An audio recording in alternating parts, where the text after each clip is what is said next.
Today we will be discussing on the chapter Diversity and Discrimination. In the previous chapter, we have already learnt about diversity. What is diversity?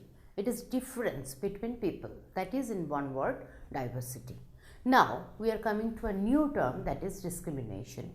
Before understanding discrimination, few other things we need to learn. Otherwise, this term will not be clear to you. We are coming to the first one, that is difference and prejudice. Now, what is difference? While we are discussing about diversity, you came to know that there is a difference of many things between people, and these difference only is the father of all these types of diversities what we find in India or in other places in the world. Prejudice is a word that means some preconceived opinion without knowing the truth. Sometimes it happens that when we think about some person, without knowing him properly, we have some ideas in our mind. We just start believing all those things. And if that is supported someone of our near and dear, then that has a strong background in our mind that maybe he is like that. This maybe has no reason, and we started believing that. This preconceived idea in our mind is called as prejudice. Let us start with an example. Suppose you are playing in a playground with all of your friends. One new girl, she came and she were not that well dressed. She was wearing a very shabby dress, and she started telling you that she wants to be in your team. Just looking at her shabby dress, you have decided that she is not from your same social background, and you avoided her, and you told her that no way, you cannot be my friend and we are not willing to play with you. This is a preconceived idea. You never ask that girl that from where he is and why whatever is the reason why he is wearing that shabby dress, or whatever the reason, is he rich, poor, these all are not of your concern. You just started thinking something negative about him, just having a look on him. This prejudice is very strong, very strongly negative impacted on your mind, and that is never ever changing. Sometimes some prejudices are so strong that throughout our life, how much we are educated, we cannot come out of them.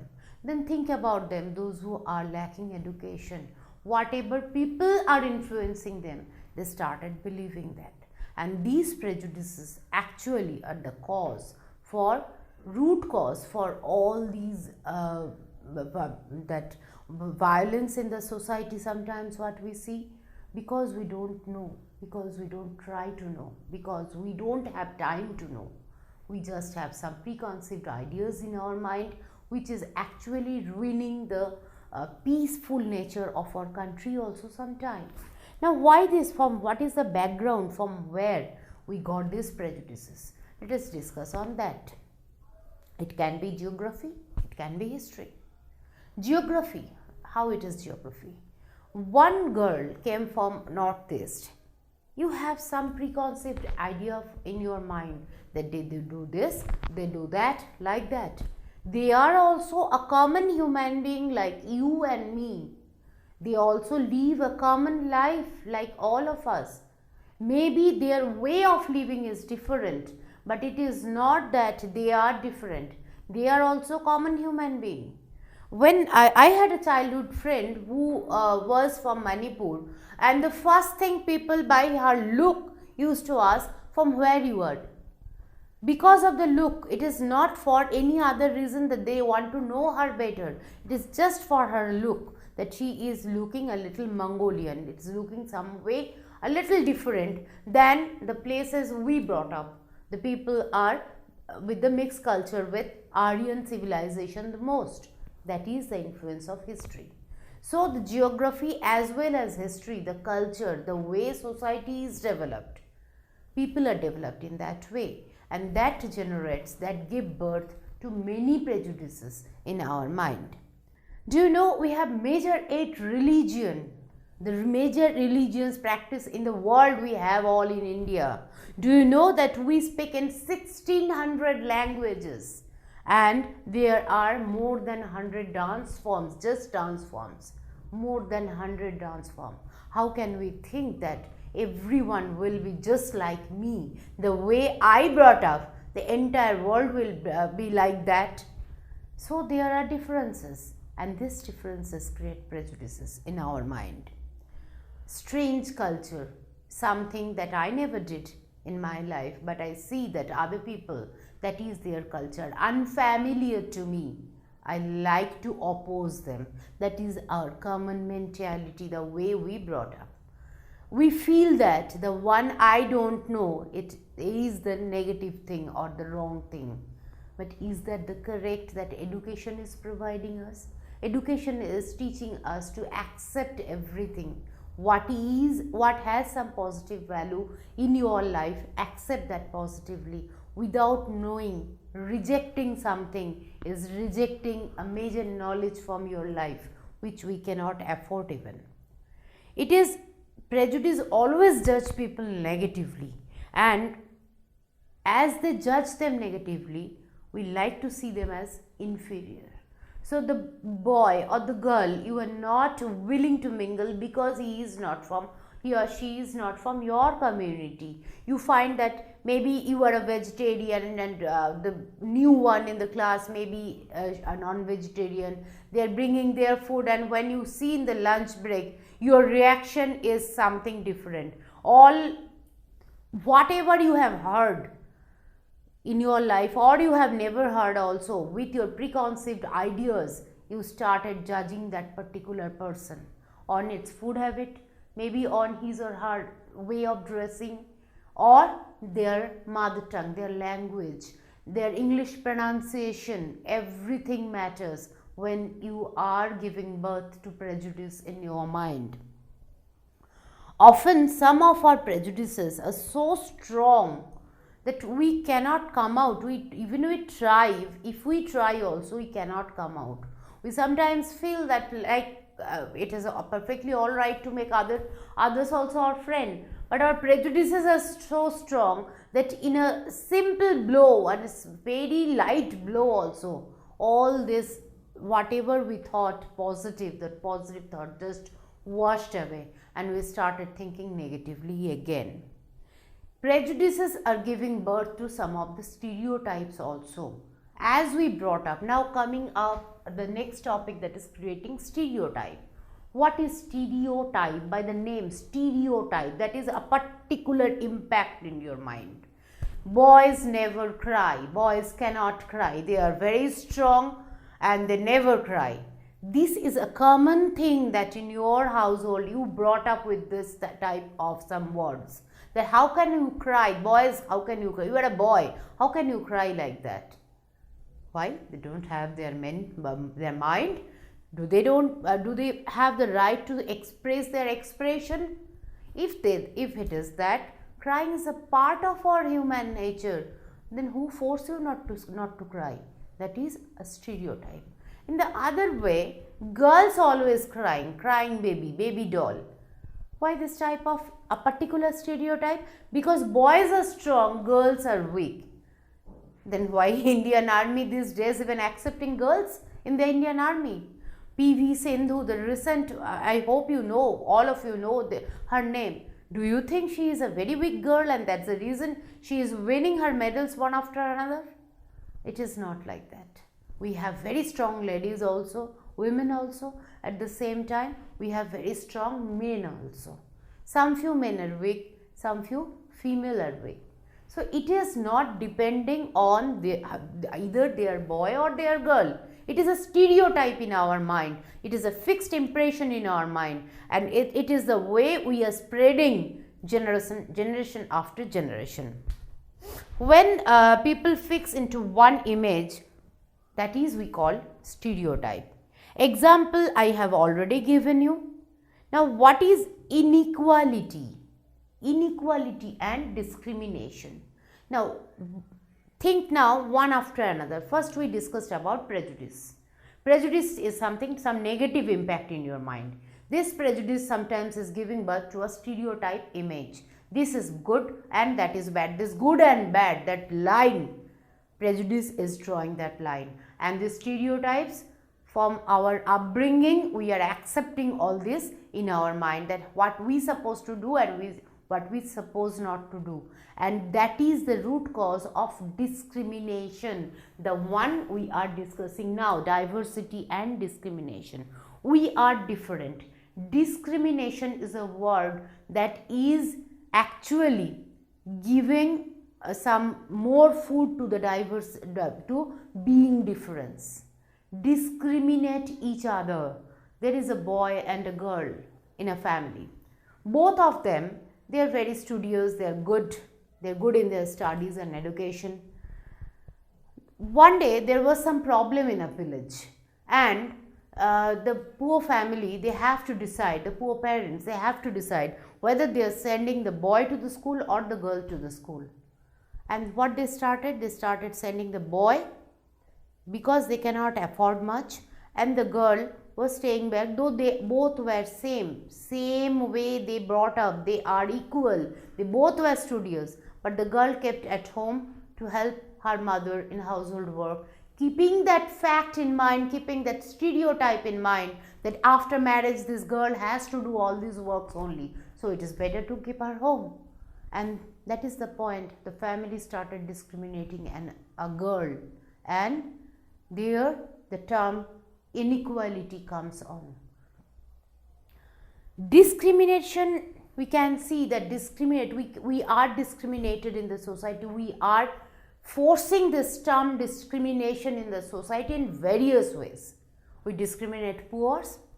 There are many schools in India even today, even many places, many temples are there in India, where the poor people, they have their other place, and the rich can enter easily, rich can go somewhere else, or the people of the higher caste, they have their privileges.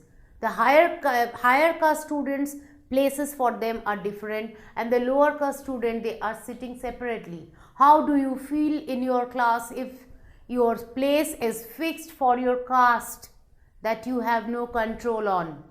You cannot control your birth, you cannot control your caste, and our caste system is ruining our Indian society in this way, because this is one of the reasons where we need to follow, we have to follow that whatever from the ancient age, some few people in a they just put a stigma on the society, and we are following that.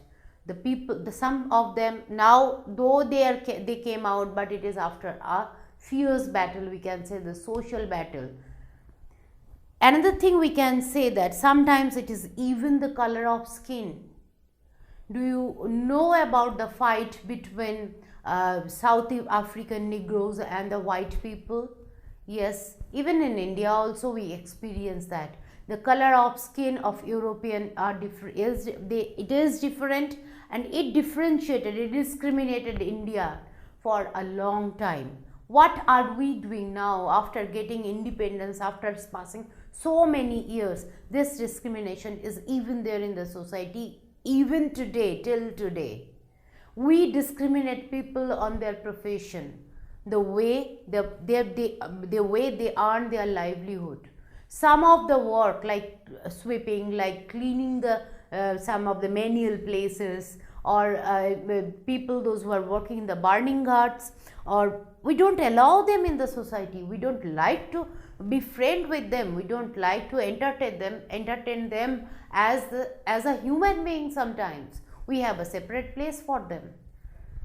Money also it is a fact that money acts as a major terms of discrimination. We always like people of our same society. What is this society for? How this society stands for? It's actually the same way, the balancing one. If it is someone very lower if it is someone who is rich, we like to be friend with them because we want to go to the higher step, and that is the measurement. And if someone is doing a very low profile job, a manual job, we don't even like to entertain them in our home. That is the way a social system is discriminating, is forcing discrimination in the society.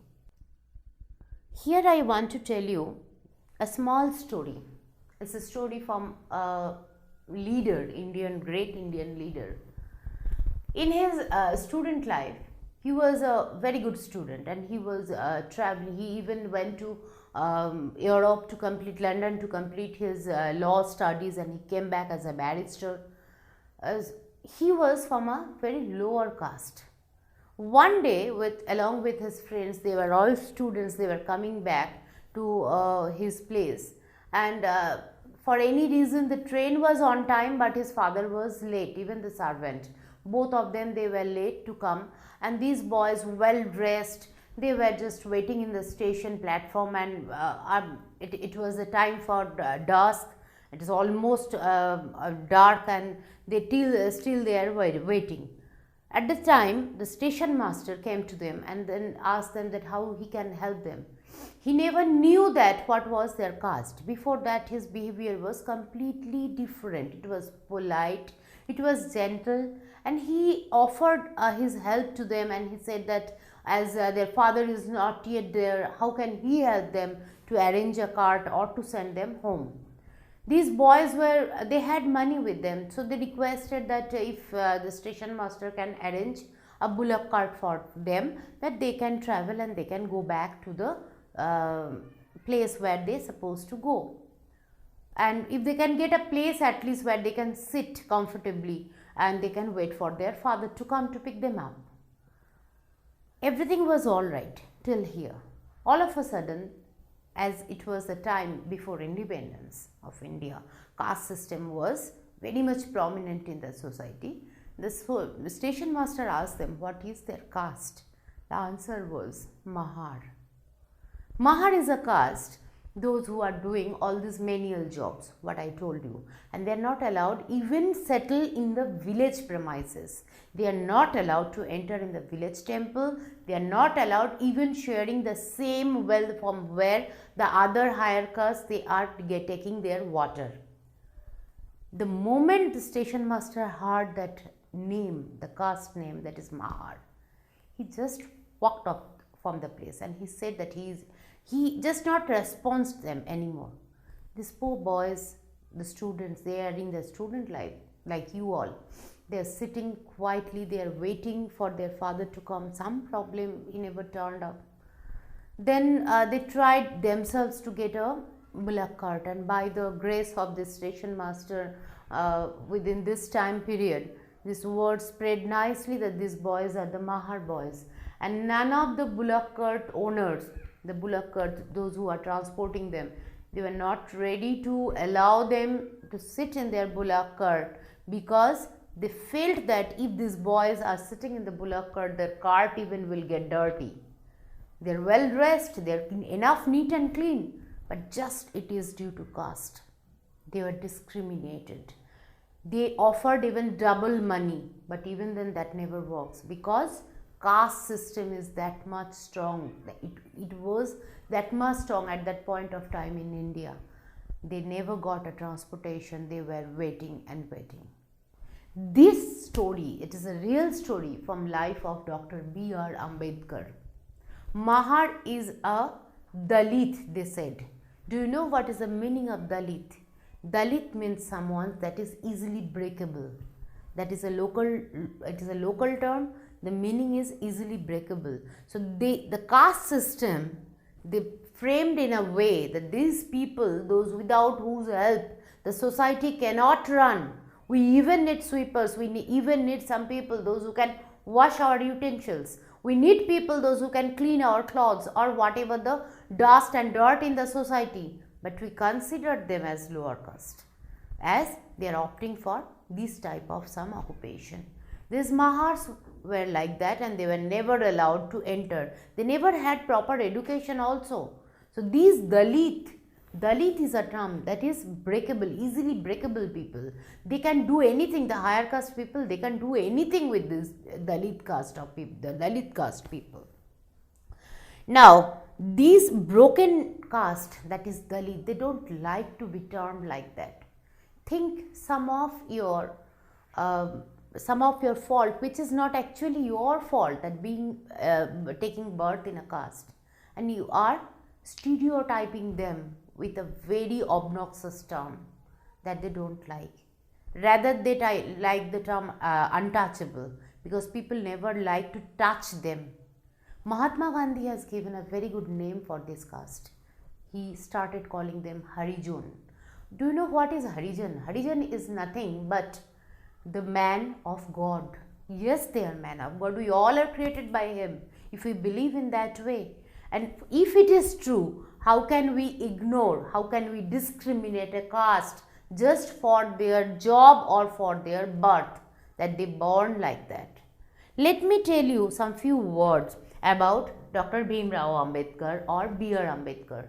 He was the first person from this Mahar caste. The story I told you about him, he was the first person from this Mahar caste who got this education, and who was a barrister who went to London to achieve a degree. He came back. He was the leader who changed the thinking. He always insisted his own caste people to send their children to the school for education. Now, education was not that easy for everyone, mostly those who are in the lower caste people. After independence, though the scenario now has changed a lot, but even now we are not beyond those culture where we were. Dr. Ambedkar fought for everything, fought for the rights of the Dalits, fought for the right of his own lower caste people. And the first thing he did as the father of our constitution, he was the maker of our constitution, he termed equality as the major word in the constitution. We all are equal, and that is the word equality that can completely outthrow discrimination from the present society. But is it really true? Yes, they fought a lot. Mahatma Gandhi fought. Other leaders, they never thought even about all those castes. B.R. Ambedkar, who has given birth to the thought that everyone is equal in the world. But are we the same? Are we the one who think in the same way? Are we not discriminating every day for any major or minor reason? Think about your life. Think about your neighborhood.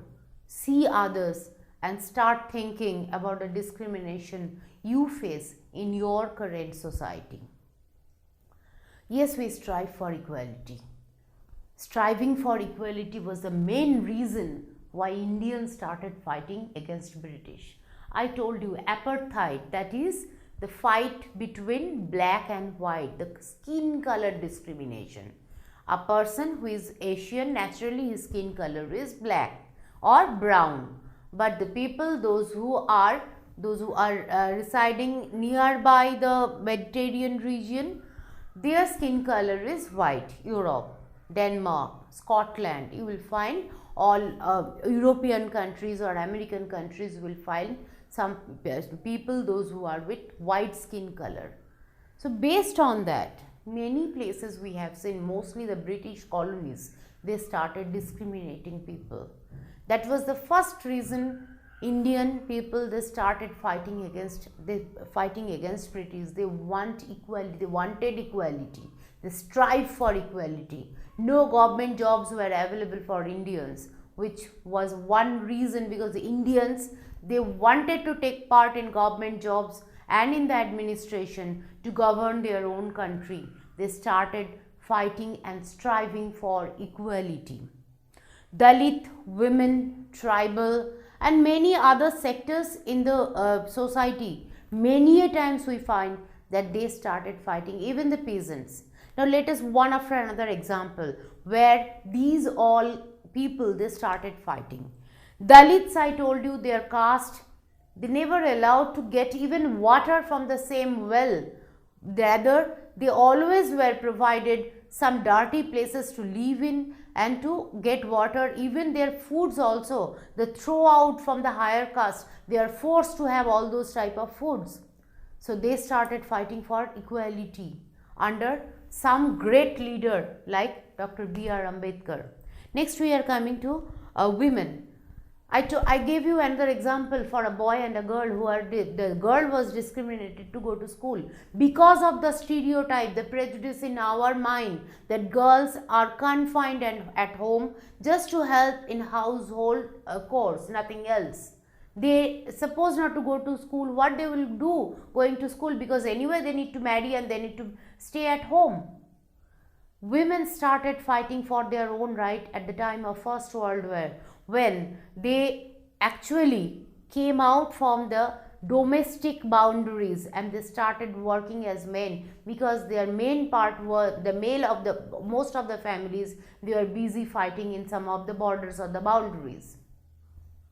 Women came out and they started doing their own business and they proved themselves successful. At the same time, they started asking for their voting rights. And it was not so easy to change a stereotyped idea of a society. So they also need to fight a lot. Even today in India, so many brides they are burning for getting more money, burning for getting wealth. And all these things happened only the stereotyped idea for the in the society. Women are still now fighting to get their equal right as men. Many of the places women are paid less. I'm not discussing about the rural areas, but mostly in the urban areas and some of the rural places also.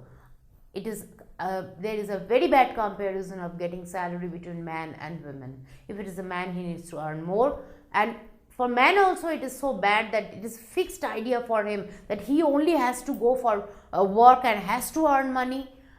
The rest everyone can depend on them. So this is also one place where we are seeing the inequality in our society.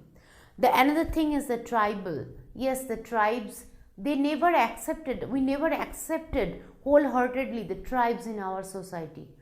It was from the beginning when the tribes has their own culture, their look is different, their way of living is different, so they are not equal to us. That is the idea, that is a stereotype prejudice we have in our mind, and we started behaving in that way.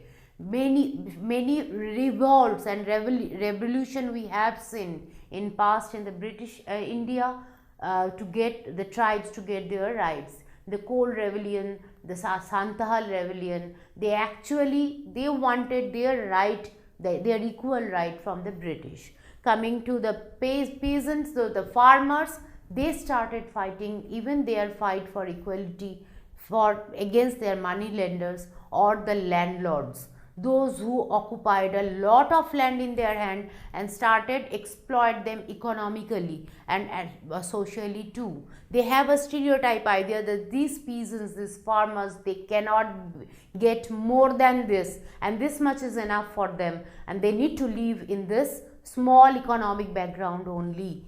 And the peasants, the farmers, many a time they came out, they started fighting against this unequal behavior of the society. Many leaders such as Dr. B.R. Ambedkar, they fought for the right of these people. Like the Dalit, we said, we better not utter this term, as we know that this is the term. Actually, it is hurting people. When you are following a stereotype, you are following a prejudice, you are actually hurting people by using those terms. A person who cannot walk properly, we need to help them to walk. It is not that we will make fun of them that they cannot walk. Actually, we are doing the same thing here. Think about some students, some children in your school also. You will find some students, they cannot learn like you and me. They have some learning disabilities. They cannot learn. First, we cannot tell them, we cannot mark them that they cannot study, they cannot be in the same school. But at the same time, we need to help them. We need to help them the way they can learn. And we have a special name for them. They are special. So they are special children. They are not someone who is backward, but disqualified to learn, disqualified to gather knowledge. And you need not to make, you cannot make fun of them because their way of learning is different. Another small story for you children. Thomas Alva Edison, one day when he was just 6 years old, he came back from his school and with a letter in his hand. And he has given that letter to his mother. He was so small that he cannot even read what it is written there. He just hand over the letter to his mom where it was written that I will tell you what it was written letter. Rather what his mother read, how his mother read that letter. Let me tell that first. Dear Mrs. Edison, your boy is somehow different. He is, our class cannot provide the type of knowledge, the extra knowledge that he always asks for. You better pay more attention on him. He is a genius. Help him to learn more. Help him to gather more knowledge and be a great man in the future. And the mother started working on his own boy. One day after his mother's death, Thomas Alva Edison, you know that what is his contribution in the society. Yes, the light on us is given by him. He was the inventor of that, electricity. So one day after his mother passed away, he was searching all his mother's belongings to gather them, arrange them properly. He found that letter where it is written that your boy is, Mrs. Edison, your boy is worthless. He cannot learn, he cannot do anything in his life. So just keep him at home, don't send him to school. What do you think? If this letter that day his mother is taking negatively, maybe even today we are in the dark, we cannot get the light also on our head. So Mrs. Edison, his mother, has taken it positively, and this positivity impacted his life and our life too. So I request, the thing what we learn from this chapter is we need to enforce positivity, not prejudice. We need to remove negativity from the society. We need to remove discrimination from the society. The writers of our constitution said that the respect of diversity is a significant element in ensuring equality. If we cannot respect each other, we cannot treat each other equally. Inequality will be in our mind, which we cannot remove even. People struggle, positive action of the government as well as positive action for all human beings can remove prejudice, stereotypes and discrimination from the society. We can be diversified, but we need to be united in the society.